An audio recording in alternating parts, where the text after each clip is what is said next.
ನಮಸ್ಕಾರ, ಇದು super prime at 9. ನಾನು ಅರುಣ್ ಹೂಗ.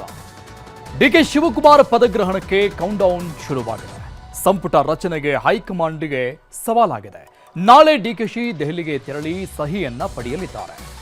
ಮಂತ್ರಿಗಾಗಿ ಡಿಕೆ ಶಿವಕುಮಾರ್ ಮನೆಗೆ ಆಕಾಂಕ್ಷಿಗಳ ದಂಡೇ ಬಂದಿತ್ತು. ಜೂನಿಯರ್ಗಳಿಂದಲೂ ಲಾಬಿ ಜೋರಾಗಿದೆ. ದಿಲ್ಲಿಗೆ ಹೊರಟರು ಕೆಲ ನಾಯಕರು. ಕೆಪಿಸಿಸಿ ಜೊತೆಗೆ ಮಂತ್ರಿಗಿರಿಗಾಗಿ ಸಾಹುಕಾರ್ ಸರ್ಕಸ್ ಅನ್ನ ಮಾಡ್ತಾ ಇದ್ದಾರೆ. ನಾಳೆ ಹೈಕಮಾಂಡ್ ಭೇಟಿಯಾಗಲಿದ್ದಾರೆ. ಯತೀಂದ್ರಗೆ ಡಿಸಿಎಂ ಸ್ಥಾನಕ್ಕಾಗಿ ಒತ್ತಾಯ ಜೋರಾಗಿದೆ. ಇನ್ನು ಪಶ್ಚಿಮ ಬಂಗಾಳದಲ್ಲಿ ಟಿಎಂಸಿ ವಿರುದ್ಧ ಪ್ರತಿಕಾರದ ದಾಳಿ ನಡೀತಾ ಇದೆ. ಅಭಿಷೇಕ್ ಬ್ಯಾನರ್ಜಿ ಬೆನ್ನಲ್ಲೇ ಕಲ್ಯಾಣ ಬ್ಯಾನರ್ಜಿ ಮೇಲೂ ದಾಳಿಯಾಗಿದೆ. ದೀದಿ ಆಕ್ರೋಶ ವ್ಯಕ್ತಪಡಿಸಿದ್ದಾರೆ. ಅಹಮದಾಬಾದ್ನಲ್ಲಿ ಐಪಿಎಲ್ ಫೈನಲ್ ಪಂದ್ಯ ನಡೀತಾ ಇದೆ. ಟಾಸ್ ಗೆದ್ದು ಫೀಲ್ಡಿಂಗ್ ಆಯ್ಕೆ ಮಾಡಿಕೊಂಡಿದೆ ಆರ್ಸಿಬಿ. ವಿಕೆಟ್ ಕಳೆದುಕೊಂಡು ಸಂಕಷ್ಟದಲ್ಲಿದೆ ಗುಜರಾತ್ ಟೈಟಾನ್ಸ್. ಡಿಸಿಎಂ ಆಗಿದ್ದ ಡಿಕೆ ಶಿವಕುಮಾರ್ ಸಿಎಂ ಆಗಿ ಬಡ್ತಿ ಪಡೆದಿದ್ದಾಯಿತು. ಹೈಕಮಾಂಡ್ ಒಪ್ಪಿಗೆಯೂ ಆಯಿತು. ಸಿಎಲ್ಪಿ ನಾಯಕನಾಗಿ ಆಯ್ಕೆಯಾಗಿದ್ದೂ ಆಯಿತು. ಪಟ್ಟಾಭಿಷೇಕಕ್ಕೆ ಇನ್ನು ಕೇವಲ 4 ದಿನ ಮಾತ್ರ ಬಾಕಿ ಇದೆ. ಪ್ರತಿಜ್ಞಾವಿಧಿ ಕಾರ್ಯಕ್ರಮಕ್ಕೆ ಸಿದ್ಧತೆಗಳು ಜೋರಾಗಿ ನಡೀತಾ ಇದೆ. ಈ ಮಧ್ಯೆ ಕ್ಯಾಬಿನೆಟ್ ಸವಾಲು ಎದುರಾಗಿದೆ. ಇದಕ್ಕೆ ಕಾರಣ ಕಾಂಗ್ರೆಸ್ ಹೈಕಮಾಂಡ್ ಎದುರಿಗಿರೋ ಸಾಲು ಸಾಲು ಆಕಾಂಕ್ಷಿಗಳ ಪಟ್ಟಿ. ಅದ್ಧೂರಿಯಾಗಿ ಪ್ರಮಾಣ ವಚನ ಕಾರ್ಯಕ್ರಮ ನಡೆಸಬೇಕು ಅಂತ ಡಿಕೆ ಶಿವಕುಮಾರ್ ಬೆಂಬಲಿಗರು ನಿರ್ಧರಿಸಿದ್ರು. ಆದರೆ ಕೊನೆ ಕ್ಷಣದಲ್ಲಿ ಹೈಕಮಾಂಡ್ ಅದ್ಧೂರಿತನಕ್ಕೆ ಬ್ರೇಕ್ ಹಾಕಿತ್ತು. ಲೋಕಭವನದ ಗಾಜಿನ ಮನೆಯಲ್ಲಿ ಬುಧವಾರ ಸಂಜೆ 4:05 ಪ್ರಮಾಣ ವಚನಕ್ಕೆ ಸಿದ್ಧತೆ ಮಾಡಿಕೊಳ್ಳಲಾಗಿದೆ. ಈ ಮಧ್ಯೆ ಇವತ್ತು ಡಿಕೆ ಶಿವಕುಮಾರ್ ಅವರ ಸದಾಶಿವನಗರ ಮನೆ ಜಾತ್ರೆಯಂತಾಗಿತ್ತು. ಶಾಸಕರು, ಮಾಜಿ ಸಚಿವರು, ಅಧ್ಯಕ್ಷರುಗಳು, ಸಚಿವ ಆಕಾಂಕ್ಷಿಗಳು ಹೀಗೆ ಸಂಜೆಯವರೆಗೂ ಅಭಿನಂದನೆ ಸಲ್ಲಿಸಲು ದಾಂಗುಡಿ ಇಟ್ಟಿತ್ತು. ಅಭಿನಂದನೆಗಳ ಮಹಾಪೂರವೇ ಹರಿದು ಬಂತು. ಈಗ ಬಂದು ಬುಕ್ಕೆ ಕೊಟ್ಟು ಅವ್ರಿಗೆ ನಾವು ಅಭಿನಂದನೆಗಳನ್ನು ಹೇಳಿ ವಿಶ್ ಮಾಡಿ ಜನರಲ್ ಆಗಿ ಅದು ಇದು ಚರ್ಚೆಯನ್ನು ಮಾಡಿದ್ದೀವಿ. ಪಾರ್ಟಿ ಸುಗಮವಾಗಿ ನಡ್ಕೊಂಡು ಹೋಗ್ತದೆ. ಅವರಿಬ್ಬರ ನೇತೃತ್ವದಲ್ಲಿ ಮತ್ತೆ 2028ಕ್ಕೆ ಕಾಂಗ್ರೆಸ್ ಪಕ್ಷ ಅಧಿಕಾರ ಬರ್ತದೆ. ನೂತನ ಸಿಎಂ ಅವರಿಗೆ ಭೇಟಿಯಾಗಿ ಅಭಿನಂದನೆ ಸಲ್ಲಿಸಿ. ನಿನ್ನೆ ಇನ್ನೂ ಸಿಎಲ್ಪಿ ಲೀಡರ್ ಆಗಿ ಎಲೆಕ್ಟ್ ಆಗಿರ್ತಕ್ಕಂಥ ಹಿನ್ನೆಲೆಯಲ್ಲಿ ಪ್ರಪ್ರಥಮವಾಗಿ ಅವರನ್ನ ಅಭಿನಂದಿಸೋಕ್ಕೋಸ್ಕರ ಇವತ್ತು ನಾನು ಬಂದು ಅಭಿನಂದಿಸಿದ್ದೇನೆ. ಸಿಎಂ ಆಗಿ ಡಿಕೆ ಶಿವಕುಮಾರ್ ಪ್ರಮಾಣ ವಚನ ಸ್ವೀಕರಿಸುವುದಕ್ಕೇನೋ ಸಿದ್ಧರಾಗಿದ್ದಾರೆ. ಆದರೆ ಈಗ ಅವರ ಎದುರಿಗಿರೋದು ಕ್ಯಾಬಿನೆಟ್ ರಚನೆಯ ಸವಾಲು. ಕಾರಣ ಇರೋ 33 ಸಚಿವ ಸ್ಥಾನಕ್ಕೆ ಸರಿಸುಮಾರು 70ಕ್ಕೂ ಹೆಚ್ಚು ಜನ ನಾನೂ ಮಂತ್ರಿ ಆಗಬೇಕು ಅಂತ ತುದಿಗಾಲಲ್ಲಿ ನಿಂತ್ಕೊಂಡಿದ್ದಾರೆ. ಮಂತ್ರಿ ಪಟ್ಟನ ಯಾರಿಗೆ ಕೊಡೋದು, ಯಾರಿಗೆ ಬಿಡೋದು ಅನ್ನುವಂತಾಗಿದೆ. ಹೀಗಿದ್ರೂ 11 ಮಂದಿ ಸಚಿವರುಗಳ ಹೆಸರು ಬಹುತೇಕ ಫೈನಲ್ ಆಗಿದ್ದು, ನಾಳೆ ಪಟ್ಟಿ ಹಿಡಿದು ನಿಯೋಜಿತ ಸಿಎಂ ಡಿಕೆ ಶಿವಕುಮಾರ್ ದಿಲ್ಲಿಗೆ ತೆರಳುತ್ತಾ ಇದ್ದಾರೆ. ಮತ್ತೊಂದೆಡೆ ಹಂಗಾಮಿ ಸಿಎಂ ಸಿದ್ದರಾಮಯ್ಯ ಕೂಡ ದಿಲ್ಲಿಗೆ ಹೋಗ್ತಾ ಇದ್ದಾರೆ. ಫೈನಲ್ ಪಟ್ಟಿಗೆ ಸಹಿ ಹಾಕಿಸಿಕೊಂಡು ಬರೋ ಉಮೇದಿನಲ್ಲಿದ್ದಾರೆ. Along with you as ministers? That I don't know. Whatever the party high command decided, it will be done. I don't want to comment on that. Along with you as ministers? That I don't know. Whatever the party high command decided, it will be done. I don't want to comment on that. DK Shivakumar ಜೊತೆಗೆ 11 ಸಚಿವರು ಪ್ರಮಾಣ ವಚನವನ್ನ ಸ್ವೀಕಾರ ಮಾಡಲಿದ್ದಾರಂತೆ. ಹಾಗಾದ್ರೆ ಯಾರ್ಯಾರು? K J George Sarvagnanagar ಶಾಸಕ ಕ್ರೈಸ್ತ ಕೋಟಾದಲ್ಲಿ, doctor G Parameshwar ಅವರು ಕೊರಟಗೆರೆ ಶಾಸಕರು ಎಸ್ಸಿ ಕೋಟಾದಲ್ಲಿ, ಇನ್ನು ಡಾಕ್ಟರ್ ಯತೀಂದ್ರ ಸಿದ್ದರಾಮಯ್ಯ ಎಂಎಲ್ಸಿ ಕುರುಬ ಕೋಟಾದಲ್ಲಿ, ಇನ್ನು ಸತೀಶ್ ಜಾರಕಿಹೊಳಿ ಯಮಕನಮರಡಿ ಶಾಸಕರು ಎಸ್ಟಿ ಕೋಟಾದಲ್ಲಿ, ಜಮೀರ್ ಅಹಮದ್ ಖಾನ್ ಚಾಮರಾಜಪೇಟೆ ಶಾಸಕರು ಮುಸ್ಲಿಂ ಕೋಟಾದಲ್ಲಿ, ಎಂಬಿ ಪಾಟೀಲ್ ಬಬಲೇಶ್ವರ ಶಾಸಕರು ಲಿಂಗಾಯತ ಕೋಟಾದಲ್ಲಿ ಸಚಿವ ಸ್ಥಾನ ಸಿಗುವ ಸಾಧ್ಯತೆ ಇದೆ. ಮತ್ತೆ ಯುಟಿ ಖಾದರ್ ಉಳ್ಳಾಲ ಶಾಸಕರು ಮುಸ್ಲಿಂ ಕೋಟಾದಲ್ಲಿ, ಕೃಷ್ಣ ಬೈರೇಗೌಡ ಬ್ಯಾಟರಾಯನಪುರ ಕ್ಷೇತ್ರದ ಶಾಸಕರು ಒಕ್ಕಲಿಗ ಕೋಟಾದಲ್ಲಿ ಸ್ಥಾನ ಸಿಗುವ ಸಾಧ್ಯತೆ ಇದೆ. ಪ್ರಿಯಾಂಕ್ ಖರ್ಗೆ ಚಿತ್ತಾಪುರ ಎಸ್ಸಿ ಕೋಟಾದಲ್ಲಿ ಸಿಗುವಂತ ಚಾನ್ಸಸ್ ಇದೆ. ಲಕ್ಷ್ಮೀ ಹೆಬ್ಬಾಳ್ಕರ್ ಅವರು ಬೆಳಗಾವಿ ಗ್ರಾಮೀಣ ಲಿಂಗಾಯತ ಕೋಟಾದಲ್ಲಿ, ಇನ್ನು ರೂಪಾ ಶಶಿಧರ್ ಕೆಜಿಎಫ್ನ ಶಾಸಕಿ ಎಸ್ಸಿ ಕೋಟಾದಲ್ಲಿ ಅವರಿಗೆ ಈ ಬಾರಿ ಸಚಿವ ಸ್ಥಾನ ಸಿಗುವಂತಹ ಸಾಧ್ಯತೆಗಳಿದೆ. ಇವರೆಲ್ಲರೂ ಸಚಿವರಾಗಿ ಪ್ರಮಾಣ ವಚನ ಸ್ವೀಕರಿಸಬಹುದು. ಇನ್ನು ಡಿಸಿಎಂ ಹುದ್ದೆ ಸೃಷ್ಟಿ ಮಾಡೋದು, ಸಚಿವ ಸಂಪುಟದ ಬಗ್ಗೆ ಎಐಸಿಸಿ ಅಧ್ಯಕ್ಷ ಮಲ್ಲಿಕಾರ್ಜುನ ಖರ್ಗೆ ಮಾತನಾಡಿದ್ದಾರೆ. ಹೊಸ ಡಿಸಿಎಂ ಪ್ರಪೋಸಲ್ ಇನ್ನೂ ನಮಗೆ ಬಂದಿಲ್ಲ. ಪ್ರಪೋಸಲ್ ಬಂದ ಮೇಲೆ ಎಷ್ಟು ಡಿಸಿಎಂ ಅಂತ ನಿರ್ಧಾರ ಮಾಡ್ತೀವಿ. ಜೂನ್ 3ರ ಬಳಿಕ ಇವೆಲ್ಲ ನಿರ್ಧಾರ ಆಗುತ್ತೆ ಅಂತ ಹೇಳಿದರು.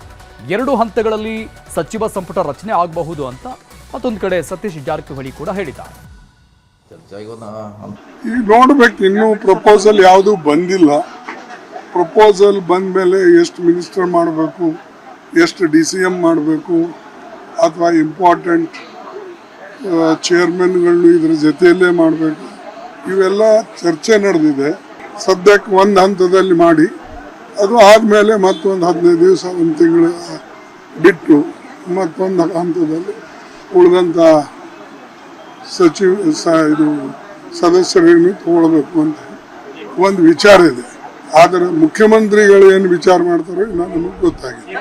ಯಜಮಾನರು ಇದ್ದಾರೆ, ಸಿದ್ದರಾಮಯ್ಯವರು ಇದ್ದಾರೆ, ಹೊಸ ಮುಖ್ಯಮಂತ್ರಿಗಳಿದ್ದಾರೆ. ಹೈಕಮಾಂಡ್ ಹೋಗಿ ಮೋಸ್ಟ್ಲಿ ಡೆಲ್ಲಿಗೆ ಹೋಗ್ಬೋದು, ಅವರು ಹೋಗಿ ಪಟ್ಟಿ ಫೈನಲ್ ಮಾಡ್ಬೋದು. ಯಾರಿಗೂ ಫಸ್ಟ್ ಹಂತದಲ್ಲಿ ಮೊದಲನೇ ಹಂತ, ಎರಡನೇ ಹಂತ, ಮೋಸ್ಟ್ಲಿ 2 ಹಂತ ಆಗಿ ಆಗುತ್ತೆ. ಎಲ್ಲರಿಗೂ ಒಂದೇ ಸರಿ ಕೊಡೋದು ಕಷ್ಟ. 2ನೇ ಹಂತದಲ್ಲಿ ಬರ್ಬೋದು. ಈಗ ಸೀನಿಯರು ಆಗಲೇಬೇಕನ್ನೋರು ಫಸ್ಟ್ ಮೊದಲನೇ ಹಂತದಲ್ಲಿ ಬಂದೇ ಬರ್ತಾರೆ. ಹಾಗಾದ್ರೆ DK ಶಿವಕುಮಾರ್ ಸಂಪುಟಕ್ಕೆ ಯಾರು ಸೇರ್ತಾರೆ, ಹಿಂದೆ ಇದ್ದ ಯಾರಿಗೆ ಕೋಕು ಕೊಡ್ತಾರೆ ಅನ್ನೋ ವಿಚಾರ ಕೂಡ ಭಾರಿ ಕುತೂಹಲವನ್ನ ಸೃಷ್ಟಿ ಮಾಡಿದೆ. ಮಂತ್ರಿಗಿರಿಗಾಗಿ ಲಾಬಿ ಕೂಡ ಜೋರಾಗಿ ನಡೀತಾ ಇದೆ. ತಮ್ಮ ತಮ್ಮ ನಾಯಕರುಗಳನ್ನ ಮೂಲಕ ಪಟ್ಟ ಪಡೆಯಲೇಬೇಕು ಅಂತ ಪಟ್ಟುಗಳನ್ನ ಹಾಕ್ತಾ ಇದ್ದಾರೆ. ಮಂತ್ರಿಗಿರಿಗಾಗಿ ನಿಯೋಜಿತ CM DK ಶಿವಕುಮಾರ್ ಮನೆ ಮುಂದೆ ಇವತ್ತು ಆಕಾಂಕ್ಷಿಗಳ ದಂಡೇ ಪರೇಡ್ ನಡೆಸಿದರು. ನೂತನ CMಗೆ ಅಭಿನಂದನೆ ಸಲ್ಲಿಸುವ ನೆಪದಲ್ಲಿ DK ಶಿವಕುಮಾರ್ ಅವರನ್ನ ಭೇಟಿಯಾಗಿ ತಮ್ಮನ್ನೂ ಪರಿಗಣಿಸಿ ಅಂತ ಮನವಿ ಸಲ್ಲಿಸ್ತಾ ಇದ್ದಾರೆ. ಮಾಜಿ ಸಚಿವರಾದ HC Mahadevappa, HK Patil, Santosh Lad, RB Timmapur, ಹಿರಿಯ ಶಾಸಕರುಗಳಾದ ಅಶೋಕ್ ಪಟ್ಟಣ್ ಸೇರಿದಂಗೆ ಹಲವರು DK ಶಿವಕುಮಾರ್ ಅವರನ್ನ ಭೇಟಿಯಾದರು. ಈಗ ಯಾರು ಸೇರ್ಬೇಕು ಯಾರೆಲ್ಲ ಅಂತಕ್ಕಂಥದ್ದು ಹೈಕಮಾಂಡು, ಮುಖ್ಯಮಂತ್ರಿಗಳು, ಮಾಜಿ ಮುಖ್ಯಮಂತ್ರಿಗಳು ಎಲ್ಲರೂ ತೀರ್ಮಾನ ಮಾಡ್ತಾರೆ. So definitely whatever party ಯಾರಿಗೆ ಏನ್ ಮಾಡ್ಬರ್ತಕ್ಕಂಥ ಯೋಚನೆಯಲ್ಲಿ ಪಾರ್ಟಿ ಇದೆ. So our wish is that anybody can become. So we have to wait and watch. ಸರ್ವೇ ಸಾಮಾನ್ಯವಾಗಿ ಎಲ್ರಿಗೂ ಕುತೂಹಲ ಇರ್ತದೆ. ಬಟ್ ಹೈಕಮಾಂಡ್ ಏನ್ ಮಾಡಿದ್ರೆ ಅದಕ್ಕೆ ತೀರ್ಮಾನ ರೆಡಿ ಇರ್ತೀವಿ. ಹೈಕಮಾಂಡ್ ನಲ್ಲಿ ನಾನು ಅಲ್ಲಿ 30 ವರ್ಷ ಕೆಲಸ ಮಾಡಿದ್ದೀನಿ. ನನಗೇನು ಡಿಫರೆನ್ಸ್ ಇಲ್ಲ. ಹೈಕಮಾಂಡ್ ಏನ್ ತೀರ್ಮಾನ ತಗೊಂಡ್ರೆ ಅದಕ್ಕೆ ಬದ್ಧವಾಗಿರ್ತೀವಿ. ಯಾವುದನ್ನು ಕೂಡ ಇದೆಲ್ಲವೂ ಕೂಡ ಪಕ್ಷದ 4 ಗೋಡೆ ಮಧ್ಯದಲ್ಲಿ ಚರ್ಚೆ ಆಗ್ತದೆ. ಇವತ್ತು ಇವೆಲ್ಲವನ್ನು ಕೂಡ ಮಾಧ್ಯಮದ ಮುಂದೆ ನಾವು ಕ್ಲೇಮ್ ಮಾಡಿದೀವೋ ಬಿಟ್ಟಿದೀವೋ ನಾವೇನ್ ಹೇಳುದು, ಅಲ್ಲಿ ಹೈಕಮಾಂಡ್ ಇದೆ. ಏನು ನನಗೆ ಯಾವುದು ಆಫರ್ ಕೊಟ್ಟಿಲ್ಲ ಹೈಕಮಾಂಡ್. ನನ್ನ ಮತ್ತು DK ಶಿವಕುಮಾರ್ ಅವರ ಕಳೆದ 40 ವರ್ಷಗಳ ಸಂಬಂಧ ಮತ್ತು ರಾಜಕೀಯವಾಗಿ ಮತ್ತು ವೈಯಕ್ತಿಕವಾಗಿರ್ತಕ್ಕಂಥ ಬಾಂಧವ್ಯ ಇರ್ತಕ್ಕಂಥದ್ದು ಅವ್ರಿಗೆ ಶುಭವಾಗಲಿ.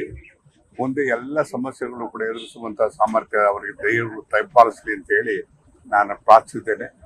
ಮತ್ತು ಎಲ್ಲ ರೀತಿಯಲ್ಲೂ ಕೂಡ ಅವ್ರ ಜೊತೆ ಸಹಕರಿಸೋದಕ್ಕೆ ನಾವು ತಗೋಬೇಕು ಅಂತ ಹೇಳಿದೀವಪ್ಪ. ನಾವೆಲ್ಲ ಒಳ್ಳೆ ಗೈಡ್ ಮಾಡ್ತೀವಿ, ಎಲ್ಲ ಒಳ್ಳೆ ಎಕ್ಸ್ಪೀರಿಯನ್ಸ್ ಇದೆ ನಮಗೂ. ನಾವು 30-40 ವರ್ಷ ರಾಜಕೀಯ ಹೊಡಿದೀವಿ, ನಾವೆಲ್ಲ ಒಳ್ಳೆ ಸ್ನೇಹಿತರೇನೆ. ತೊಗೊಂಡ್ರೆ ನಾವು ಮಾಡ್ತೀವಿ, ತೊಗೊಂಡದೇ ಇದ್ರೂ ಕೂಡ ನಾವು ಕಾಂಗ್ರೆಸ್ ಪಕ್ಷದ ನಿಷ್ಠಾವಂತಾಗಿ ಕೆಲಸ ಮಾಡ್ಕೊಂಡಿರ್ತೀವಿ. ಕೋಲಾರ ಜಿಲ್ಲೆಯಲ್ಲಿ ಹೆಚ್ಚಿನ ಮಾತಾಡಿರ್ತಕ್ಕಂಥ ಸಮುದಾಯಗಳಿಗೆ ಅವಕಾಶ ಮಾಡಿಕೊಡ್ಬೇಕು. ಅಲ್ಲಿ 2 ಸಮುದಾಯಗಳು ಕೋಲಾರದಲ್ಲಿ ಹೆಚ್ಚಿನ ಜನಸಂಖ್ಯೆ ಇರ್ತಕ್ಕಂಥದ್ದು. ಒಂದು ಪರಿಶಿಷ್ಟ ಜಾತಿಯ ಬಲಗೈ ಸಮುದಾಯ, ಎರಡನೇದು ಒಕ್ಕಲಿಗ ಸಮುದಾಯ. ಈ 2 ಸಮುದಾಯಗಳಿಗೆ ಈ ಬಾರಿ ಕೋಲಾರ ಅವಕಾಶ ಕೊಡಬೇಕು. ಕೋಲಾರ ಜಿಲ್ಲೆಗೆ ಮಂತ್ರಿ ಅವಕಾಶ ಮಾಡಿಕೊಡ್ಬೇಕು. 6 ಜನ MLA ಕ್ಷೇತ್ರ ಅದು 4 ಜನ ಕಾಂಗ್ರೆಸ್ ಇದ್ದರೂ ಸಹಿತ ನಮಗೆ ಮಂತ್ರಿ ಸಿಕ್ಕಿರಲಿಲ್ಲ. ಈಗ ನಮ್ಮದು ಡಿಮ್ಯಾಂಡ್ ಏನಂದರೆ, ನಮ್ಮಲ್ಲಿ ಸೀನಿಯರ್ ಒಬ್ಬರಿದ್ದಾರೆ, SN ನಾರಾಯಣಸ್ವಾಮಿ, 3 ಬಾರಿಗೆ ಶಾಸಕರಾಗಿರೋಂಥವ್ರು, SN ರೈಟ್ ಕ್ಯಾಂಡಿಡೇಟು, ಅತಿ ಹೆಚ್ಚಿಗೆ ಇರೋಂಥ ಜನಾಂಗ. ಇನ್ನೊಂದು ಮೇಜರ್ ಕ್ಯಾಸ್ಟ್ ಒಕ್ಕಲಿಗಾಸ್, ಮತ್ತು ನಾನು ಕೂಡ ಇದ್ದೇನೆ. ನಮ್ಮದು ಡಿಮ್ಯಾಂಡ್ಸ್ ಇದೆ, ಅವಕಾಶ ಕೋಲಾರ ಜಿಲ್ಲೆಗೆ ಮಾಡಿಕೊಡ್ಬೇಕು. ಭರವಸೆ ಇರಂಗಿಲ್ಲಮ್ಮ, ನನಗೆ ಭರವಸೆ ಇದೆ. ಹೈಕಮಾಂಡ್ ಏನ್ ಹೇಳುತ್ತೆ ಅದಕ್ಕೆ ನಾವು ಎಸ್. ಯಾರು ಕೈ ಬಿಡ್ತಾರೆ, ಯಾರು ತಗೋತಾರೆ ಅಂತ ಹೇಳ್ತಾರೆ, ಅದೆಲ್ಲ ಹೈಕಮಾಂಡ್ ಇಂದ ಲಿಸ್ಟ್ ಬಂದಲ್ಲಿ. ಇದೆಲ್ಲ ಒಂದು ಕಡೆ ಆದ್ರೆ ಇನ್ನೂ ಒಂದಷ್ಟು ಮಂದಿ ಮಂತ್ರಿಗಿರಿಗಾಗಿ ದಿಲ್ಲಿ ನಾಯಕರ ಮನೆಯ ಕದ ತಟ್ಟಲು ಮುಂದಾಗಿದ್ದಾರೆ. ಸಚಿವ ಸ್ಥಾನ ಉಳಿಸಿಕೊಳ್ಳುವ ಸಲುವಾಗಿ ಶರಣಪ್ರಕಾಶ್ ಪಾಟೀಲ್, MC ಸುಧಾಕರ್ ದಿಲ್ಲಿಯತ್ತ ಹೊರಟರು. ಜೊತೆಗೆ ಶಾಸಕರಾದ ರಾಘವೇಂದ್ರ ಬಸವರಾಜ್ ಹಿಟ್ನಾಳ್, ಬಸವನಗೌಡ ದದ್ದಲ್ ಸಹ ಕೆಂಪೇಗೌಡ ಏರ್ಪೋರ್ಟ್ನಿಂದ ದೆಹಲಿಯತ್ತ ಪ್ರಯಾಣ ಬೆಳೆಸಿದ್ದಾರೆ. ಎಲ್ಲ ಲೀಡರ್ಸ್ ಮೀಟ್ ಮಾಡಕ್ ಹೋಗ್ತಾ ಇದೀವಿ. ಸರ್ ನೀವು ಕೂಡ ಸಚಿವ ಸ್ಥಾನದ ಆಕಾಂಕ್ಷಿ ಇದ್ದೀರಾ ಸರ್? ನೋಡಿ ನಾವೇನು ಕೇಳಕ್ ಹೋಗೋದಿಲ್ಲ, ಪಕ್ಷ ನಿರ್ಧಾರ ಮಾಡ್ತಾರೆ, ಎಲ್ಲರೂ ಒಪ್ಕೊಳ್ತಾರೆ. ಕೊಡ್ತಾರೆ ಅನ್ನೋ ಭರವಸೆ ಇದೆಯಾ ಸರ್ ನಿಮಗೆ? ನಾನು ಹಾಗೇನು ಹೋಪ್ ಮಾಡಲ್ಲ ಅಥವಾ ನಾನು ಇದು ಮಾಡಕ್ ಹೋಗೋದಿಲ್ಲ. ಪಕ್ಷ ಏನ್ ನಿರ್ಧಾರ ಮಾಡ್ತದೆ ಅದಕ್ಕೆ ನಾವೆಲ್ಲರೂ ಒಪ್ಪಿಗೆ. ಖಂಡಿತ ಈಗ ನಾನು ವರಿಷ್ಠರನ್ನ ಭೇಟಿ ಮಾಡಕ್ಕೆ ಹೋಗ್ತಾ ಇರೋದು, ನೋಡೋಣ ಏನಾಗುತ್ತೆ. ಸರ್ ಜಿಲ್ಲೆಯಲ್ಲಿ ಸಾಕಷ್ಟು ಚರ್ಚೆ ನಡೀತಿದೆ ಸರ್. ಸುಬ್ಬಾರೆಡ್ಡಿ ಅವರು ಕೊಡ್ತಾರೆ, MC ಸುಧಾಕರ್ ಅವರು ಕೊಡಲ್ಲ ಅಂತ ಚರ್ಚೆ ತುಂಬಾ ನಡೀತಿದೆ ಸರ್. ತೊಂದರೆ ಇಲ್ಲ, ಈಗ ನಮ್ಮ ಪ್ರಯತ್ನ ನಾವು ಮಾಡ್ಬೇಕಾಗುತ್ತೆ. ಅಂತಿಮವಾಗಿ ವರಿಷ್ಠರು ಏನ್ ತೀರ್ಮಾನ ಮಾಡ್ತಾರೆ ಅದಕ್ಕೆ ನಾವೆಲ್ಲ ಭದ್ರಾಗಿರ್ತೀವಿ. ಗೊತ್ತಾರೆ ವರಿಷ್ಠ ನೋಡಿ ಭೇಟಿ ಆಗ. ಹೌದು, ಖಂಡಿತ. ನಾನು ಬೇಡಿಕೆ ಇಟ್ಟಿದ್ದೀನಿ ಅನ್ನೋದಕ್ಕಿಂತ ನಾನು ನಿರೀಕ್ಷೆನಲ್ಲಿ ಇದ್ದೀನಿ. ನನ್ನನ್ನು ಈ ಬಾರಿ ಸಚಿವ ಸ್ಥಾನಕ್ಕೆ ನನ್ನನ್ನು ಪರಿಗಣಿಸ್ತಾರೆ ಅಂತ ಹೇಳಿ ನಾನು ನಿರೀಕ್ಷೆನಲ್ಲಿದ್ದೀನಿ. ನಾನು ಒಬ್ಬ ಪ್ರಬಲ ಆಕಾಂಕ್ಷಿ. ಈಗಾಗಲೇ ಸುಮಾರು 89ರಿಂದ ನಾನು ಪ್ರತಿಯೊಂದು ಚುನಾವಣೆಯಲ್ಲಿ ಕಾಂಗ್ರೆಸ್ ಪಕ್ಷದ ಅಭ್ಯರ್ಥಿಯಾಗಿ ಇಲ್ಲಿವರೆಗೆ ಸ್ಪರ್ಧೆ ಮಾಡ್ಕೊತ ಬಂದಿದ್ದೇನೆ. 4 ಬಾರಿ ಹೆಚ್ಚಿನ ಮತಗಳನ್ನು ಪಡೆದು ಗೆದ್ದಿದ್ದೇನೆ. ನಾನು ಕೂಡ ಒಬ್ಬ ಪ್ರಬಲ ಆಕಾಂಕ್ಷಿ ಇದ್ದೇನೆ. ಇಂಥ ಸಂದರ್ಭದಲ್ಲಿ ಪಕ್ಷ ನನ್ನೂ ಕೂಡ ಪರಿಗಣಿಸಲೇಬೇಕು ಅನ್ನೋ ಒಂದು ವಿಚಾರದಲ್ಲಿ ನಾನು ಇವತ್ತು ಇದ್ದೇನೆ. ಹೀಗೆ ಸೀನಿಯರ್ಸ್ ಮಾತ್ರವಲ್ಲ, ಜೂನಿಯರ್ಸ್ಗಳು ಅಂದ್ರೆ ಮೊದಲ ಬಾರಿ ಆಯ್ಕೆಯಾದ ಶಾಸಕರುಗಳು ಕೂಡ ಮಂತ್ರಿಗಿರಿಗಾಗಿ ಚಾನ್ಸ್ ಕೇಳ್ತಾ ಇದ್ದಾರೆ. ಮೊದಲ ಬಾರಿಗೆ ಆಯ್ಕೆಯಾಗಿರುವ ನಂಜನಗೂಡು ಶಾಸಕ ದರ್ಶನ್ ಧ್ರುವನಾರಾಯಣ, ಚನ್ನಗಿರಿ ಶಾಸಕ ಶಿವಗಂಗಾ ಬಸವರಾಜ್ ಡಿಕೆಶಿ ಅವರನ್ನ ಭೇಟಿಯಾಗಿ ಅಭಿನಂದನೆ ಸಲ್ಲಿಸಿದರು. ಬಳಿಕ ನಮ್ಮನ್ನೂ ಪರಿಗಣಿಸಿ ಅಂತ ಹೇಳಿದ್ದಾರೆ. ಇಂಥ ಸಮಯದಲ್ಲಿ ಹೊಸೊಬ್ಬರಿಗೂ ಕೂಡ ಒಂದು ಅವಕಾಶ ಆಯಿತು ಅಂತಂದರೆ ಸಚಿವ ಸಂಪುಟದಲ್ಲಿ ಹೊಸ ಉರುಪು ಬಂದಂಗೆ ಆಗ್ತದೆ. ಜೊತೆಗೆ ಗವರ್ನೆನ್ಸ್ಗೂ ಕೂಡ ಸಾಕಷ್ಟು ಇದರಿಂದ ಅನುಕೂಲ ಆಗ್ತದೆ. ನಾನು ಆಕಾಂಕ್ಷಿ ಅನ್ನೋದಕ್ಕಿಂತ ಹೆಚ್ಚಿನದಾಗಿ ಏನು ನಾವು ಮೊದಲನೇ ಬಾರಿ ಸುಮಾರು 40 ಜನ ಶಾಸಕರು ಗೆದ್ದಿದ್ದೀವಿ. 40 ಜನ ಶಾಸಕರಲ್ಲಿ ಯಾರನ್ನಾರು ಈಗ ಯಾಕೆಂದರೆ ಹೈಕಮಾಂಡ್ ಸಹ ಒಲವಿದೆ ಅಂತ ನಾನು ಕೇಳ್ಪಟ್ಟೆ. 5ರಿಂದ 8 ಜನನ ನೂತನ ಶಾಸಕರಿಗೆ ಒಂದು ಸೆಲೆಕ್ಟ್ ಮಾಡ್ಕೊಂಡ್ರೆ ಪಕ್ಷಕ್ಕೆ ಅನುಕೂಲ ಆಗ್ತದೆ. ಯಾಕೆಂದರೆ ಹಳೆ ಬೇರು ಹೊಸ ಚಿಗುರು ಅನ್ನೋ ನಿಟ್ಟಿನಲ್ಲಿ ಕೆಲಸ ಮಾಡೋಕ್ಕೆ ಅನುಕೂಲ ಆಗುತ್ತೆ. 40 ಜನದಲ್ಲಿ 100ಕ್ಕಿಂತ ಹೆಚ್ಚು ಜನ 5, 6, 8, 9 100ಕ್ಕಿಂತ ಹೆಚ್ಚಿನವರೇ ಇದ್ದಾರೆ 3 ಬಾರಿಗೆ. ಬೇರೆ ಪಕ್ಷದಿಂದ ಬಂದು ಸೇರ್ಕೊಂಡವರು ಇದ್ದಾರೆ ಮಳೆ ಮೈಸೂರು ಭಾಗದಲ್ಲಿ. ಅವ್ರಿಗೂ ಎಲ್ಲ ಏನಾದ್ರು ಮಾಡ್ತೀವಿ ಅಂತ ಆಶ್ವಾಸನೆ ಹಿಂದೆ ಕೊಟ್ಟಿರ್ತಾರೆ. ಇಂಥ ಸಂದರ್ಭದಲ್ಲಿ ನಮ್ಗೆ ಕೊಡಿ ಅಂತ ನಾವು ಕೇಳೋದು. ಬೆಳಗಾವಿಯ ಚೆನ್ನಮ್ಮ ವೃತ್ತದಲ್ಲಿರುವ ಗಣಪತಿಗೆ ವಿಶೇಷ ಪೂಜೆ ಸಲ್ಲಿಸಿ 101 ತೆಂಗಿನಕಾಯಿ ಒಡೆದು ಪ್ರಾರ್ಥನೆ ಮಾಡಿಕೊಂಡಿದ್ದಾರೆ. ಸತೀಶ್ ಜಾರಕಿಹೊಳಿಗೆ ಕೆಪಿಸಿಸಿ ಸ್ಥಾನ, ಲಕ್ಷ್ಮೀ ಹೆಬ್ಬಾಳ್ಕರ್ಗೆ ಡಿಸಿಎಂ, ಲಕ್ಷ್ಮಣ ಸವದಿಗೆ ಹಾಗೂ ಆಸಿಫ್ ಸೇಠ್ಗೆ ಮಂತ್ರಿ ಸ್ಥಾನ ಕೊಡುವಂತೆ ಮನವಿ ಮಾಡಿಕೊಂಡಿದ್ದಾರೆ ಬೆಂಬಲಿಗರು. ಇನ್ನು ಮಾಜಿ ಸಚಿವ ಈಶ್ವರ್ ಖಂಡ್ರೆ ಡಿಸಿಎಂ ಆಗಲಿ ಅಂತ ಬೀದರ್ನಲ್ಲಿ ವಿಶೇಷ ಪೂಜೆ ಪ್ರಾರ್ಥನೆ ಮಾಡಲಾಗಿದೆ. ಬಸವ ಕಲ್ಯಾಣ ನಗರದ ಐತಿಹಾಸಿಕ ಬಸವೇಶ್ವರ ದೇವಸ್ಥಾನದಲ್ಲಿ ಲಿಂಗಾಯತ ಮುಖಂಡರಿಂದ ವಿಶೇಷ ಪೂಜೆ ಸಲ್ಲಿಸಲಾಗಿದೆ. ವಿಜಯಪುರ ಜಿಲ್ಲೆಯಲ್ಲಿ ಶಿವಾನಂದ ಪಾಟೀಲರಿಗೆ ಡಿಸಿಎಂ ಪಟ್ಟ ನೀಡುವಂತೆ ಆಗ್ರಹಿಸಲಾಗಿದೆ. ಈ ಬಗ್ಗೆ ವಿಜಯಪುರ ಜಿಲ್ಲೆ ಬಸವನ ಬಾಗೇವಾಡಿಯಲ್ಲಿ ಹಕ್ಕೊತ್ತಾಯಕ್ಕಾಗಿ ಬೃಹತ್ ಸಾರ್ವಜನಿಕ ಸಭೆ ಕೂಡ ಮಾಡಲಾಗಿದೆ. ಇನ್ನು ಕೊಪ್ಪಳ ತಾಲೂಕಿನ ಹುಲಿಗಿಯ ಶ್ರೀ ಹುಲಿಗಮ್ಮ ದೇವಸ್ಥಾನದಲ್ಲಿ ಶಾಸಕ ರಾಘವೇಂದ್ರ ಹಿಟ್ನಾಳ್ ಅವರಿಗೆ ಸಚಿವ ಸ್ಥಾನ ಸಿಗಲಿ ಅಂತ ವಿಶೇಷ ಪೂಜೆ ಮಾಡಲಾಗಿದೆ. ಅಲ್ಲದೆ SS ಮಲ್ಲಿಕಾರ್ಜುನ್ಗೆ ಡಿಸಿಎಂ ಸ್ಥಾನ ಸಿಗಬೇಕಂತ ದಾವಣಗೆರೆಯ ದುಗ್ಗಮ್ಮ ದೇವಿಗೆ 101 ತೆಂಗಿನಕಾಯಿ ಒಡೆದು ವಿಶೇಷ ಪೂಜೆ ಸಲ್ಲಿಕೆ ಮಾಡಲಾಗಿದೆ. ಡಿಕೆ ಶಿವಕುಮಾರ್ ಸಿಎಂ ಆಗ್ತಾ ಇರುವಂತೆಯೇ ಕೆಪಿಸಿಸಿ ಅಧ್ಯಕ್ಷ ಸ್ಥಾನವೂ ಖಾಲಿ ಆಗ್ತಾ ಇದೆ. ಈಗ ಆ ಸ್ಥಾನಕ್ಕೆ ಯಾರು ಬರ್ತಾರೆ ಅನ್ನೋ ಚರ್ಚೆ ಜೋರಾಗಿ ನಡೀತಾ ಇದೆ. ಆಕಾಂಕ್ಷಿಗಳ ಪಟ್ಟಿ ಕೂಡ ದೊಡ್ಡದಾಗ್ತಾ ಇದ್ದು ಹೈಕಮಾಂಡ್ ಯಾವ ಸೂತ್ರದಲ್ಲಿ ಅಧ್ಯಕ್ಷಗಿರಿ ನೀಡುತ್ತೆ ಅನ್ನೋದು ಈಗ ಕುತೂಹಲವನ್ನ ಮೂಡಿಸಿದೆ. ಕಾಂಗ್ರೆಸ್ ನಾಯಕರು ಒಬ್ಬ ವ್ಯಕ್ತಿ ಒಂದು ಹುದ್ದೆ ಪಾಲಿಸಲು ಮುಂದಾಗಿದೆ. ಇದು ಈಗ ಕೆಪಿಸಿಸಿ ಅಧ್ಯಕ್ಷ ಆಕಾಂಕ್ಷಿಗಳಿಗೆ ಆತಂಕ ತಂದಿಟ್ಟಿದೆ. ಕಾರಣ ಕೆಪಿಸಿಸಿ ಅಧ್ಯಕ್ಷರಾಗೋರಿಗೆ ಮಂತ್ರಿಮಂಡಲದಲ್ಲಿ ಸ್ಥಾನವಿಲ್ಲ ಅಂತ ಹೇಳಲಾಗ್ತಾ ಇದೆ. ಹೀಗಾಗಿ ಅಧ್ಯಕ್ಷ ರೇಸ್ನಲ್ಲಿ ಮುಂಚೂಣಿಯಲ್ಲಿದ್ದ ಸಾಹುಕಾರ್ ಗೊಂದಲಕ್ಕೆ ಸಿಲುಕಿದ್ದು ನಾಳೆ ಹೈಕಮಾಂಡ್ ಭೇಟಿಗೆ ತೆರಳುತ್ತಾ ಇದ್ದಾರೆ. ಅಧ್ಯಕ್ಷ ಸ್ಥಾನದ ಜೊತೆಗೆ ಮಂತ್ರಿಗಿರಿ ಕೇಳೋಕ್ಕೂ ಪ್ರಯತ್ನ ಮಾಡ್ತಾ ಇದ್ದಾರೆ. ಈ ಮಧ್ಯೆ ಅಧ್ಯಕ್ಷ ಸ್ಥಾನಕ್ಕೆ ಮತ್ತೆರಡು ಹೆಸರುಗಳು ಈಗ ರೇಸ್ಗೆ ಎಂಟ್ರಿ ಆಗಿದ್ದಾವೆ. ಹಾಗಾದ್ರೆ ಯಾರು ಕೆಪಿಸಿಸಿ ಅಧ್ಯಕ್ಷರಾಗ್ತಾರೆ? ಸತೀಶ್ ಜಾರಕಿಹೊಳಿ ST ಕೋಟಾದಲ್ಲಿ ಅವರನ್ನ ಆಯ್ಕೆ ಮಾಡಬಹುದಾ? ಮತ್ತೊಂದು ಹೆಸರು MB ಪಾಟೀಲ್ ಲಿಂಗಾಯತ ಕೋಟಾದಲ್ಲಿ ಅವರನ್ನ ಆಯ್ಕೆ ಮಾಡಬಹುದಾ? ಇನ್ನು ಮತ್ತೊಂದು ಹೆಸರು BK ಹರಿಪ್ರಸಾದ್ ಈಡಿಗ ಕೋಟಾದಲ್ಲಿ ಅವರನ್ನ ಆಯ್ಕೆ ಮಾಡಬಹುದಾ ಅನ್ನೋ ಚರ್ಚೆ ನಡೀತಾ ಇದೆ. ನ್ಯಾಚುರಲಿ ಇವ್ರು ಬಿಟ್ಟ ಮೇಲೆ ಇನ್ನೊಬ್ರು ಬರಲೇಬೇಕು. ನಾವೆಲ್ಲ ಸರ್ಚ್ ಮಾಡ್ತಾ ಇದ್ದೇವೆ. ಒಳ್ಳೆಯವ್ರನ್ನ ನೋಡಿ ಮತ್ತು ಕಾಂಬಿನೇಷನ್ ನೋಡಿ ಮಾಡಬೇಕಾಗ್ತದೆ. ಪಾರ್ಟಿ ದೃಷ್ಟಿಯಿಂದ, ಮುಂದೆ ಪಾರ್ಟಿ ಕಟ್ಟ ದೃಷ್ಟಿಯಿಂದ ಮತ್ತು ವಿಶೇಷವಾಗಿ ಈ ಒಂದು ನಮಗೆ ಕೇವಲ ಈಗ 24 ತಿಂಗಳಿರೋದ್ರಿಂದ ಭಾಳ ಸ್ಪೀಡ್ವಾಗಿ ಕೆಲಸ ಮಾಡ್ತಕ್ಕಂಥ ಮತ್ತು ಕಲೆಕ್ಟಿವ್ ಆಗಿ ಇದ್ದು ಎಲ್ಲರೂ ಕೂಡಿ ಹೋಗ್ತಕ್ಕಂಥ ಒಬ್ಬ ನಾಯಕನನ್ನು ನಾವು ಹುಡುಕಬೇಕು. ಅವ್ರ ಜೊತೆಯಲ್ಲಿ ಕೋಆಪರೇಟ್ ಮಾಡ್ತಕ್ಕಂಥ ಜನನೂ ಕೂಡ ಇರಬೇಕಾಗ್ತದೆ. ಇದ್ರದ್ದೆಲ್ಲ ವಿಚಾರ ಮಾಡಿ ನಾವು ಮಾಡ್ತಾ ಇದ್ದೀವಿ. ಇಲ್ಲ, ನಾವು ಯಾವುದು ಡಿಮಾಂಡ್ ಮಾಡಿಲ್ಲ. ಉಳಿದು ಬಿಡೋದು ಅವ್ರಿಗೆ ಬಿಟ್ಟದ್ದು, ಯಾವುದು ಡಿಮಾಂಡ್ ನಾವು ಮಾಡಿಲ್ಲ. ಸೊ ಚರ್ಚೆ ಪ್ರಾರಂಭ ಆಗಿಲ್ಲ, ಇನ್ನೂ ಇವತ್ತಿಂದ ಆಗ್ಬೋದು. ಯಾಕಂದ್ರೆ ನಿನ್ನೆವರೆಗೆ ಬೇರೆ ಇತ್ತು, ಇವತ್ತಿಂದ ಬಹುಶಃ ಮಾಡ್ತಾರೆ. ಇವತ್ತಿಂದ ಕೇಳೋಣ ಅವ್ರೇನು ವರಿಷ್ಠರು ಮಾತಾಡ್ತಾರೆ. ಅದು ಯಾವುದನ್ನು ಕೂಡ ಇದೆಲ್ಲವೂ ಕೂಡ ಪಕ್ಷದ 4 ಗೋಡೆ ಮಧ್ಯದಲ್ಲಿ ಚರ್ಚೆ ಆಗ್ತದೆ. ಇವತ್ತು ಇವೆಲ್ಲವನ್ನು ಕೂಡ ಮಾಧ್ಯಮದ ಮುಂದೆ ನಾವು ಕ್ಲೇಮ್ ಮಾಡಿದೀವೋ ಬಿಟ್ಟಿದೀವೋ ನಾವೇನು ಹೇಳೋದನ್ನ ಅಲ್ಲಿ ಹೈಕಮಾಂಡ್ ಇದೆ. ನನಗೆ ಯಾವುದು ಆಫರ್ ಕೊಟ್ಟಿಲ್ಲ ಹೈಕಮಾಂಡ್. ಹಾಗಾದ್ರೆ ಕೆಪಿಸಿಸಿ ಅಧ್ಯಕ್ಷ ಸ್ಥಾನದ ಗೇಮ್ ಪ್ಲಾನ್ ಯಾವ ರೀತಿ ನಡೀತಾ ಇದೆ? ಸತೀಶ್ ಜಾರಕಿಹೊಳಿ ವಿರುದ್ಧ ಸಿದ್ದರಾಮಯ್ಯ ಬೇಸರಗೊಂಡ್ರ? ಕೆಪಿಸಿಸಿ ಅಧ್ಯಕ್ಷ ಸ್ಥಾನಕ್ಕೆ ಎಂಬಿ ಪಾಟೀಲ್ ಮತ್ತು ಬಿಕೆ ಹರಿಪ್ರಸಾದ್ ಹೆಸರು ಮಾತ್ರ ಪ್ರಸ್ತಾಪವನ್ನ ಮಾಡಿದ್ರ? ಯುಬಿಸಿ ಸಮುದಾಯದಿಂದ ಬಿಕೆ ಹರಿಪ್ರಸಾದ್ ಹೆಸರು ಪ್ರಸ್ತಾಪ ಆಗಿದೆ.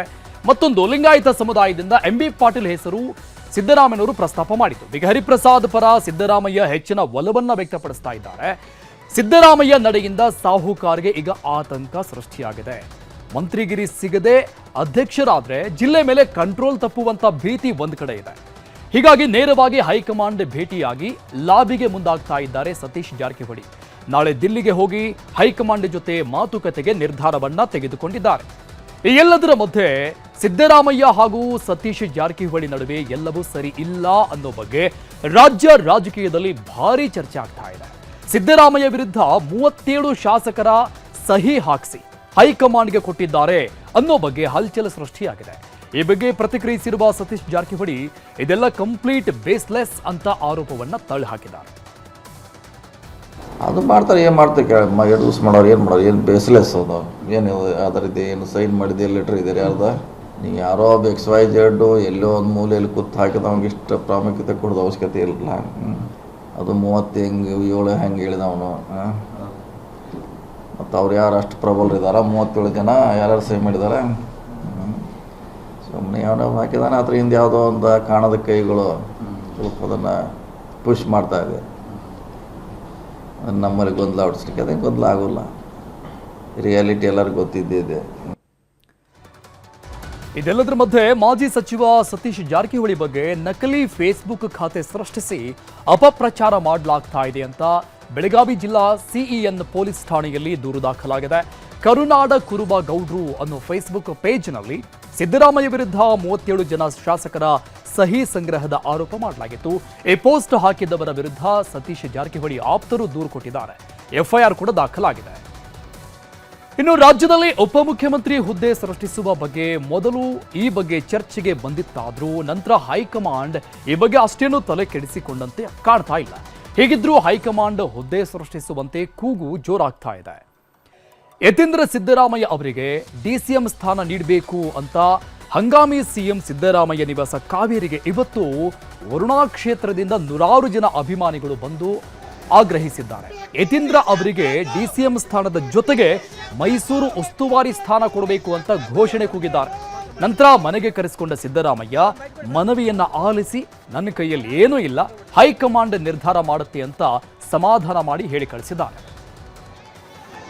ಆಗ್ರಹ ನಮ್ಮ ಯತೀಂದ್ರ ಸಿದ್ದರಾಮಯ್ಯನವರು ಡಿಸಿಎಂ ಪಟ್ಟ ಬೇಕೇ ಬೇಕು, ಉಪಮುಖ್ಯಮಂತ್ರಿ ಕೊಡ್ಲೇಬೇಕು, ಉಪಮುಖ್ಯಮಂತ್ರಿ ಕೊಡ್ಲೇಬೇಕು, ಮೈಸೂರು ಉಸ್ತುವಾರಿ ಸಚಿವರು ಮಾಡಲೇಬೇಕು, ಒಂದು ಪ್ರಬಲವಾದ ಖಾತೆ ಕೊಡ್ಲೇಬೇಕು.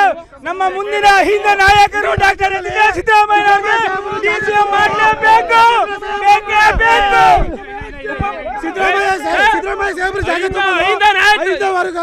ಯುವ ನಾಯಕರು ಯತೀಂದ್ರ ಸಿದ್ದರಾಮಯ್ಯ ಅವರು ಅವ್ರಿಗೆ ಡಿಸಿಎಂ ಕೊಡ್ಲೇಬೇಕು, ಮತ್ತೆ ಮೈಸೂರು ಜಿಲ್ಲಾ ಉಸ್ತುವಾರಿ ಕೊಡ್ಲೇಬೇಕು ಸರ್. ಇದನ್ನು ಮಾಡಿದ್ರೆ ಹೈಕಮಾಂಡ್ಗೆ ನಮ್ಮ ಆಗ್ರಹ. ಯಥೇಂದ್ರ ಸಿದ್ದರಾಮಯ್ಯ ಸಾಹೇಬರಿಗೆ DCM ಕೊಂಡಿಲ್ಲ ಅಂತಂದ್ರೆ ಇಡೀ ಕರ್ನಾಟಕ ಬಂದಾಗ ರಾಜ್ಯಾದ್ಯಂತ 5ನೇ ವರ್ಗ ದೊಡ್ಡ ಮಟ್ಟದಲ್ಲಿ ಹೋರಾಟ ಮಾಡುತ್ತೆ. ಸಿದ್ದರಾಮಯ್ಯ ಸಾಹೇಬ್ರನ್ನ ಅವ್ರ ಮಗವರಲ್ಲಿ ಕಾಣ್ತವೆ. ಇವತ್ತು ರಾಜ್ಯದಲ್ಲಿ 5ನೇ ವರ್ಗ ಯತೀಂದ್ರ ಸಾಹೇಬ್ರ ಜೊತೆ ಇದೆ. ಯಾವುದೋ ಉಪಚುನಾವಣೆಗಳಾಗಲಿ ಪ್ರತಿಯೊಂದು ಉಪಚುನಾವಣೆಯಲ್ಲೂ ಕೂಡ ಯತೀಂದ್ರ ಸಾಹೇಬ್ರಿಗೆ ಮುಖ ನೋಡ್ಕೊಂಡೆ ಇವತ್ತು 5ನೇ ವರ್ಗ ವೋಟ್ ಮಾಡ್ತಿರೋದು. ಸಿದ್ದರಾಮಯ್ಯ ಸಾಹೇಬ್ರು ಇವತ್ತು ಇಲ್ಲ ಅಂದಮೇಲೆ ಇದರಲ್ಲಿ ಮುಖ್ಯಮಂತ್ರಿ ಸ್ಥಾನಕ್ಕೆ ರಾಜೀನಾಮೆ ಕೊಟ್ಟ ಮೇಲೆ ಆ ಸ್ಥಾನ ತುಂಬಕ್ಕೆ ಯತೀಂದ್ರ ಸಿದ್ದರಾಮಯ್ಯ ಅವರಿಂದ ಮಾತ್ರ ಸಾಧ್ಯ. ಇಡೀ ರಾಜ್ಯದ 5ನೇ ವರ್ಗ ಯತೀಂದ್ರ ಸಿದ್ದರಾಮಯ್ಯ ಅವ್ರ ಜೊತೆಲಿದೆ. ಹೈಕಮಾಂಡು, ಕಾಂಗ್ರೆಸ್ ಹೈಕಮಾಂಡು ಯತೀಂದ್ರ ಸಿದ್ದರಾಮಯ್ಯ ಅವ್ರನ್ನ ಒಳ್ಳೆ ರೀತಿ. ಇನ್ನು ಇದೇ ವೇಳೆ ವರುಣಾ ಕ್ಷೇತ್ರದಿಂದ ಬಂದಿದ್ದ ಕಾರ್ಯಕರ್ತರ ಭೇಟಿ ಬಳಿಕ ಸದಾಶಿವನಗರದ DK ಶಿವಕುಮಾರ್ ನಿವಾಸಕ್ಕೆ ತೆರಳಿದ ಯತೀಂದ್ರ ನಿಯೋಜಿತ ಸಿಎಂಗೆ ಶುಭ ಕೋರಿದ್ದಾರೆ. ಪಶ್ಚಿಮ ಬಂಗಾಳದಲ್ಲಿ ಚುನಾವಣೆ ಮುಗಿದು ಹೊಸ ಸರ್ಕಾರ ಬಂದು ತಿಂಗಳು ಸಮೀಪಿಸ್ತಾ ಇದೆ. ಆದರೂ ಅಲ್ಲಿನ ಪರಿಸ್ಥಿತಿ ಮಾತ್ರ ಚುನಾವಣಾ ಸಂಘರ್ಷದಿಂದ ಹೊರಬಂದಂತೆ ಕಾಣಿಸ್ತಾ ಇಲ್ಲ. ನಿತ್ಯ ಹಲ್ಲೆ, ಕಲ್ಲು ತೂರಾಟ, ಗಲಾಟೆಗಳು ನಡೀತಾನೆ ಇದೆ. ಪಶ್ಚಿಮ ಬಂಗಾಳದಲ್ಲಿ ವಿಧಾನಸಭೆ ಚುನಾವಣೆ ಬಳಿಕ ಹಿಂಸಾಚಾರ ಭುಗಿಲೆದ್ದಿದೆ. ಮತ್ತೆ ಬಿಜೆಪಿ ಮತ್ತು TMC ಕಾರ್ಯಕರ್ತರ ಮಧ್ಯೆ ದಾಳಿ ಪ್ರತಿದಾಳಿ ತೀವ್ರಗೊಂಡಿದೆ. ನಿನ್ನೆ TMC ಸಂಸದ ಮಾಜಿ CM ಮಮತಾ ಬ್ಯಾನರ್ಜಿ ಅವರ ಅಳಿಯ ಅಭಿಷೇಕ್ ಬ್ಯಾನರ್ಜಿ ಮೇಲೆ ಹಲ್ಲೆ ಆಗಿತ್ತು. ಕಲ್ಲು ಮೊಟ್ಟೆಗಳಿಂದ ಅಭಿಷೇಕ್ ಬ್ಯಾನರ್ಜಿ ಮೇಲೆ ದಾಳಿಯಾಗಿತ್ತು. ಈ ಬೆನ್ನಲ್ಲೇ ಇವತ್ತೂ ಕೂಡ ದಾಳಿಗಳು ಮುಂದುವರೆದಿದೆ. ಇವತ್ತು ಮತ್ತೋರ್ವ TMC ಸಂಸದ ಕಲ್ಯಾಣ ಬ್ಯಾನರ್ಜಿ ಅವರನ್ನ ಗುರಿಯಾಗಿಸಿಕೊಂಡು ಹಲ್ಲೆ ಮಾಡಲಾಗಿದೆ. ಕೋಲ್ಕತ್ತಾ ಸಮೀಪದ ಹೂಗ್ಲಿ ಬಳಿ ನಡೆದ ಪ್ರತಿಭಟನೆ ವೇಳೆ ಗುಂಪೊಂದು ಕಲ್ಯಾಣ್ ಬ್ಯಾನರ್ಜಿ ಮೇಲೆ ಹಲ್ಲೆ ನಡೆಸಿದೆ. ಈ ಘಟನೆಯಲ್ಲಿ ಕಲ್ಯಾಣ ಬ್ಯಾನರ್ಜಿ ತಲೆಗೆ ಪೆಟ್ಟಾಗಿದೆ. ಆಸ್ಪತ್ರೆಗೆ ದಾಖಲಿಸಲಾಗಿದೆ. ಈ ಬಗ್ಗೆ ಮಾಜಿ CM ಮಮತಾ ಬ್ಯಾನರ್ಜಿ ಆಕ್ರೋಶ ವ್ಯಕ್ತಪಡಿಸಿದ್ದು, ಬಿಜೆಪಿ ಪಶ್ಚಿಮ ಬಂಗಾಳವನ್ನ ಗೂಂಡಾ ರಾಜ್ಯ ಮಾಡ್ತಾ ಇದ್ದಾರೆ ಅಂತ ಕಿಡಿಕಾರಿದ್ದಾರೆ.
ಇನ್ನುಳಿದ ಪ್ರಮುಖ ಸುದ್ದಿಗಳನ್ನು ಟಾಪ್ 18ನಲ್ಲಿ ನೋಡೋಣ. ಜೂನ್ 3ರಂದು ಪ್ರಮಾಣ ವಚನ ದಿನದಂದೇ ನೂತನ ಕಾಂಗ್ರೆಸ್ ಕಚೇರಿಯ ಕಟ್ಟಡಕ್ಕೆ ನಿಯೋಜಿತ CM DK ಶಿವಕುಮಾರ್ ಗುದ್ದಲಿ ಪೂಜೆ ನೆರವೇರಿಸಲಿದ್ದಾರೆ. ಬೆಂಗಳೂರಿನ ಆನಂದರಾವ್ ಸರ್ಕಲ್ ಬಳಿ ಇರುವ ಹಳೆಯ ಕಾಂಗ್ರೆಸ್ ಕಚೇರಿಯ ಕಟ್ಟಡದ ಜಾಗದಲ್ಲಿ ಹೊಸ ಕಟ್ಟಡ ನಿರ್ಮಾಣಕ್ಕೆ ಸಿದ್ಧತೆ ನಡೆದಿದೆ. ಇದೇ ಸ್ಥಳದಿಂದ ಪ್ರಮಾಣ ವಚನದ ಕಾರ್ಯಕ್ರಮ ನೇರ ಪ್ರಸಾರ ಮಾಡಲಾಗುತ್ತೆ. DK ಶಿವಕುಮಾರ್ ಒಂದು ದಿನ ಮುಖ್ಯಮಂತ್ರಿ ಆಗುತ್ತಾರೆ ಅಂತ ಅವರ ಪುತ್ರಿ ಐಶ್ವರ್ಯ ಹೇಳಿದ್ದ ವಿಡಿಯೋ ಸೋಷಿಯಲ್ ಮೀಡಿಯಾದಲ್ಲಿ ವೈರಲ್ ಆಗಿದೆ. ಜೊತೆಗೆ ಇಂದು ಕೂಡ ತಂದೆ ಬಗ್ಗೆ ಒಂದು ಭಾವನಾತ್ಮಕ ಪೋಸ್ಟ್ ಹಂಚಿಕೊಂಡಿದ್ದಾರೆ. ಕಳೆದ ತಿಂಗಳು ಬೆಂಗಳೂರಲ್ಲಿ ನಡೆದಿದ್ದ ಇಡಿ ದಾಳಿ ಪ್ರಕರಣ ಸಂಬಂಧಪಟ್ಟಂಗೆ ಶಾಸಕ ಹ್ಯಾರಿಸ್ ಮಗ ಮೊಹಮ್ಮದ್ ನಲ್ಪಾಡ್ಗೆ ಇಡಿ ನೋಟಿಸ್ ಕೊಟ್ಟಿದೆ. ಬಿಟ್ಕಾಯಿನ್ ಹಗರಣ ಸಂಬಂಧಪಟ್ಟಂಗೆ ಶ್ರೀಕಿ ಹಾಗೂ ನಲ್ಪಾಡ್ ಮನೆ ಮೇಲೆ ಇಡಿ ಅಧಿಕಾರಿಗಳು ದಾಳಿ ಮಾಡಿದ್ದು, ಈ ಸಂಬಂಧಪಟ್ಟಂಗೆ 2ನೇ ಬಾರಿಗೆ ನೋಟಿಸ್ ನೀಡಿದ್ದು, ನಾಳೆಯೇ ವಿಚಾರಣೆಗೆ ಹಾಜರಾಗುವಂತೆ ಸೂಚನೆ ಕೊಟ್ಟಿದ್ದಾರೆ. ಕರ್ನಾಟಕದ ಮೇಕೆದಾಟು ಯೋಜನೆಗೆ ತಡೆ ನೀಡುವ ವಿಚಾರವಾಗಿ ತಮಿಳುನಾಡು ಸರ್ಕಾರಕ್ಕೆ ಸುಪ್ರೀಂ ಕೋರ್ಟ್ನಲ್ಲಿ ಹಿನ್ನಡೆಯಾಗಿದೆ. ಈ ಹಿನ್ನೆಲೆಯಲ್ಲಿ ಮೇಕೆದಾಟು ಅಣೆಕಟ್ಟು ನಿರ್ಮಾಣಕ್ಕೆ ಬಿಡುವುದಿಲ್ಲ ಅಂತ ತಮಿಳುನಾಡಲ್ಲಿ ರೈತರು ಬೀದಿಗಿಳಿದಿದ್ದಾರೆ. ತಂಜಾವೂರಿಂದ ಪ್ರತಿಭಟನಾ ಮೆರವಣಿಗೆ ಮೂಲಕ ಅತ್ತಿಬೆಲೆ ಗಡಿಗೆ ಬರ್ತಾ ಇದ್ದ ರೈತರನ್ನ ತಮಿಳುನಾಡು ಪೊಲೀಸರು ವಶಕ್ಕೆ ಪಡೆದಿದ್ದಾರೆ. ಉತ್ತರಾಖಂಡದ ಚಮೋಲಿ ಜಿಲ್ಲೆಯ ಬದರಿನಾಥ ರಾಷ್ಟ್ರೀಯ ಹೆದ್ದಾರಿಯಲ್ಲಿ ಇವತ್ತು ಕೂಡ ಭಾರೀ ಟ್ರಾಫಿಕ್ ಜಾಮ್ ಕಂಡುಬಂತು. ಜೋಶಿ ಮಠದ ಬಳಿ ಕಿಲೋಮೀಟರ್ ಗಟ್ಟಲೆ ವಾಹನಗಳು ಸಾಲುಗಟ್ಟಿ ನಿಂತಿವೆ. ಬದರಿನಾಥ ಯಾತ್ರೆಗೆ ಹೊರಟಿದ್ದ ಸಾವಿರಾರು ಭಕ್ತರು ಟ್ರಾಫಿಕ್ನಲ್ಲಿ ಸಿಲುಕಿ ಪರದಾಡಿದ್ದಾರೆ. ದೆಹಲಿಯ ಸಾಕೇತ್ ಮೆಟ್ರೋ ನಿಲ್ದಾಣ ಬಳಿ ವಾಣಿಜ್ಯ ಕಟ್ಟಡವೊಂದು ಕುಸಿದು ಬಿದ್ದಿದೆ. 3 ಅಂತಸ್ತಿನ ಬೃಹತ್ ಕಟ್ಟಡವು ನೆಲಕ್ಕೆ ಉರುಳಿ ಒಬ್ಬರು ಮೃತಪಟ್ಟಿದ್ದಾರೆ. 12 ಮಂದಿ ಗಾಯಗೊಂಡಿದ್ದಾರೆ. ಕಟ್ಟಡದ ಅವಶೇಷಗಳ ಅಡಿ ಸಿಲುಕಿದ 12 ಜನರನ್ನ ಕೂಡಲೇ ಕಾರ್ಯಾಚರಣೆ ನಡೆಸಿ ರಕ್ಷಣೆ ಮಾಡಲಾಗಿದೆ. ಗುಜರಾತ್ನಲ್ಲಿ ನಿರ್ಮಾಣ ಹಂತದ ಸೇತುವೆ ಮುರಿದು ಬಿದ್ದಿದೆ. ಆನಂದ್ ಜಿಲ್ಲೆಯ ಅದಾಸ್ ಗ್ರಾಮದ ಬಳಿ ಈ ಘಟನೆ ನಡೆದಿದೆ. ರೈಲ್ವೆ ಹಳಿಯ ಮೇಲೆ ನಿರ್ಮಾಣವಾಗ್ತಾ ಇದ್ದ ಓವರ್ ಬ್ರಿಡ್ಜ್ನ ಒಂದು ಭಾಗದ ಸಿಮೆಂಟ್ ಸ್ಲ್ಯಾಬ್ ರಸ್ತೆ ಮೇಲೆ ಬಿದ್ದಿದ್ದು ಅರ್ಧಕ್ಕೆ ಕಟ್ ಆಗಿದೆ. ಉಪರಾಷ್ಟ್ರಪತಿ ಸಿಪಿ ರಾಧಾಕೃಷ್ಣನ್ ಧರ್ಮಸ್ಥಳಕ್ಕೆ ಆಗಮಿಸಿ ಶ್ರೀ ಮಂಜುನಾಥ ಸ್ವಾಮಿಯ ದರ್ಶನ ಪಡೆದಿದ್ದಾರೆ. ಬಳಿಕ ಅಮೃತ ವರ್ಷಿಣಿ ಸಭಾಂಗಣದಲ್ಲಿ ನಡೆದ ಕಾರ್ಯಕ್ರಮದಲ್ಲಿ ಸಿರಿ ಕೈಗಾರಿಕಾ ಪಾರ್ಕ್ ಉದ್ಘಾಟಿಸಿದರು. ಬಳಿಕ ಮಾತನಾಡಿದ ಅವರು, ಧಾರ್ಮಿಕ, ಶಿಕ್ಷಣ, ಆರೋಗ್ಯ, ಕಲೆ, ಸಾಹಿತ್ಯ ಸೇರಿದಂತೆ ಹಲವು ಕ್ಷೇತ್ರಗಳಲ್ಲಿ ಧರ್ಮಸ್ಥಳ ಮಾಡಿರೋ ಕೆಲಸ ಅಪಾರ ಅಂತ ಹೇಳಿದ್ದಾರೆ.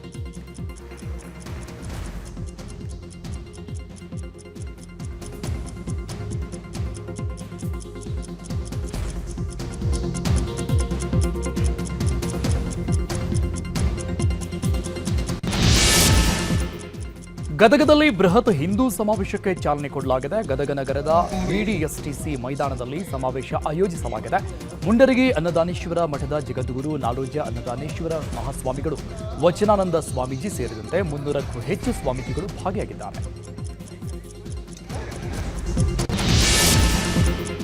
ಪ್ರಧಾನಿ ನರೇಂದ್ರ ಮೋದಿ ಅವರ ಮನ್ ಕಿ ಬಾತ್ನ 134ನೇ ಸರಣಿ ಇವತ್ತು ಪ್ರಸಾರವಾಯಿತು. ಕಾರ್ಯಕ್ರಮದಲ್ಲಿ ಬೆಂಗಳೂರು ಆಸ್ಟ್ರೋನಾಮಿಕಲ್ ಸೊಸೈಟಿ ಬಗ್ಗೆ ಪ್ರಧಾನಿ ಪ್ರಸ್ತಾಪ ಮಾಡಿದ್ದಾರೆ. ಗ್ರಾಮೀಣ ಪ್ರದೇಶದ ಮಕ್ಕಳಲ್ಲಿ ವೈಜ್ಞಾನಿಕ ಮನೋಭಾವ ಹೆಚ್ಚಿಸಲು ಈ ಸಂಸ್ಥೆ ಕೈಗೊಂಡ ಕಾರ್ಯಕ್ರಮಗಳನ್ನು ಮೋದಿ ಹಾಡಿ ಹೊಗಳಿದ್ದಾರೆ. बेंगलोर एस्ट्रोनॉमिकल सोसाइटी के बारे में जानकारी मिली. यहाँ ऑब्जर्वेशनल सेशंस आयोजित किए जाते हैं. इस संस्था ने ग्रामीण क्षेत्रों में एस्ट्रोनॉमी को लोकप्रिय बनाने का मिशन भी शुरू किया है. खगोल मंडल नाम की टीम ने 30 घंटे का एक बहुत इनोवेटिव कोर्स शुरू किया है. साथ ही ಅಮೆರಿಕದ ಮ್ಯಾಸಚ್ಯುಸೆಟ್ಸ್ನಲ್ಲಿ ಆಗಸದಲ್ಲಿ 3 ಮೀಟರ್ ಅಗಲದ ಉಲ್ಕಾಶಿಲೆಯೊಂದು ಸ್ಫೋಟಗೊಂಡಿದೆ. ಬರೋಬ್ಬರಿ 300 ಟನ್ ಸಾಮರ್ಥ್ಯದ TNT ಶಕ್ತಿಯನ್ನು ಹೊರಹಾಕಿದೆ. ಈ ಬಗ್ಗೆ ನಾಸಾ ಕೂಡ ಮಾಹಿತಿ ಕೊಟ್ಟಿದೆ. ಉಲ್ಕಾಶಿಲೆ ಸ್ಫೋಟದ ತೀವ್ರತೆಗೆ ಕೆಲವು ಮನೆಗಳಿಗೂ ಹಾಗೂ ವಾಹನಗಳಿಗೆ ಹಾನಿಯಾಗಿದೆ. ಅಮೆರಿಕ ಅಧ್ಯಕ್ಷ ಡೊನಾಲ್ಡ್ ಟ್ರಂಪ್ ಪುತ್ರಿ ಟಿಫಾನಿ ಟ್ರಂಪ್ ಅವರು ಪತಿ ಮೈಕಲ್ ಪೌಲೋಸ್ ಜೊತೆ ಭಾರತದ ಪ್ರವಾಸದಲ್ಲಿದ್ದಾರೆ. ನಿನ್ನೆ ಆಗ್ರಾದ ತಾಜ್ ಮಹಲ್ಗೆ ಭೇಟಿ ನೀಡಿದ ಇವರು ಇವತ್ತು ರಾಜಸ್ಥಾನದ ಜೈಸಲ್ಮೇರ್ಗೆ ಭೇಟಿ ನೀಡಿ ವಿವಿಧ ಪ್ರವಾಸಿ ತಾಣಗಳಿಗೆ ಭೇಟಿ ಕೊಟ್ಟಿದ್ದಾರೆ. ಶಾಂತಿ ಒಪ್ಪಂದದ ಕುರಿತು ಅಮೆರಿಕ ಮತ್ತು ಇರಾನ್ ನಡುವೆ ಹಗ್ಗಜಗ್ಗಾಟ ಮುಂದುವರೆದಿದೆ. ಈ ಮಧ್ಯೆ ನಾವು ಒಂದೊಳ್ಳೆ ಒಪ್ಪಂದದ ಸನಿಹದಲ್ಲಿದ್ದೇವೆ ಅಂತ ಅಮೆರಿಕ ಅಧ್ಯಕ್ಷ ಡೊನಾಲ್ಡ್ ಟ್ರಂಪ್ ಹೇಳಿದ್ದಾರೆ. ಆತುರದಲ್ಲಿ ಒಪ್ಪಂದಕ್ಕೆ ಮುಂದಾದರೆ ಉತ್ತಮ ಫಲಿತಾಂಶ ಸಾಧ್ಯವಿಲ್ಲ. ಅಮೆರಿಕಕ್ಕೆ ಬೇಕಾದದ್ದು ಸಿಗದಿದ್ರೆ ಅಂತ್ಯ ಭಿನ್ನವಾಗಿರುತ್ತದೆ ಅಂತ ಟ್ರಂಪ್ ಹೇಳಿದ್ದಾರೆ. ಪ್ರತಿದಾಳಿಯಲ್ಲಿ ಅಮೆರಿಕದ MQ-1 ಡ್ರೋನ್ ಅನ್ನ ಇರಾನ್ನ ವಾಯುಪಡೆ ಹೊಡೆದು ಉರುಳಿಸಿದೆ. ಈ ಬಗ್ಗೆ ಇರಾನ್ನ ಇಸ್ಲಾಮಿಕ್ ರೆವಲ್ಯೂಷನರಿ ಗಾರ್ಡ್ಸ್ ಕಾರ್ಪ್ಸ್ ಹೇಳಿಕೊಂಡಿದೆ. ಇಂದು ಮುಂಜಾನೆ ಇರಾನ್ನ ವಾಯು ಪ್ರದೇಶಕ್ಕೆ ನುಗ್ಗಿದ್ದ MQ-1 ಡ್ರೋನ್ ಅನ್ನ ಸುಧಾರಿತ ಕ್ಷಿಪಣಿಗಳನ್ನು ಬಳಸಿ ಇರಾನ್ನ ವಾಯು ರಕ್ಷಣಾ ಘಟಕಗಳು ಹೊಡೆದು ಉರುಳಿಸಿವೆ. ಪ್ಯಾರಿಸ್ನಲ್ಲಿ ಹಿಂಸಾಚಾರ ಭುಗಿಲೆದಿದೆ. ಸೈಂಟ್ ಜರ್ಮೈನ್ ಫುಟ್ಬಾಲ್ ತಂಡ ಸತತ 2ನೇ ಬಾರಿಗೆ ಚಾಂಪಿಯನ್ಸ್ ಲೀಗ್ ಗೆದ್ದ ಬಳಿಕ ಪ್ಯಾರಿಸ್ನಲ್ಲಿ ಭಾರೀ ಹಿಂಸಾಚಾರ ನಡೆದಿದೆ. ನಿನ್ನೆ ರಾತ್ರಿ ಭುಗಿಲೆದ್ದ ಈ ಗಲಭೆಯಲ್ಲಿ ಓರ್ವ ಮೃತಪಟ್ಟಿದ್ದು 300ಕ್ಕೂ ಹೆಚ್ಚು ಕಾರುಗಳನ್ನು ಕಿಡಿಗೇಡಿಗಳು ಸುಟ್ಟು ಹಾಕಿದ್ದಾರೆ.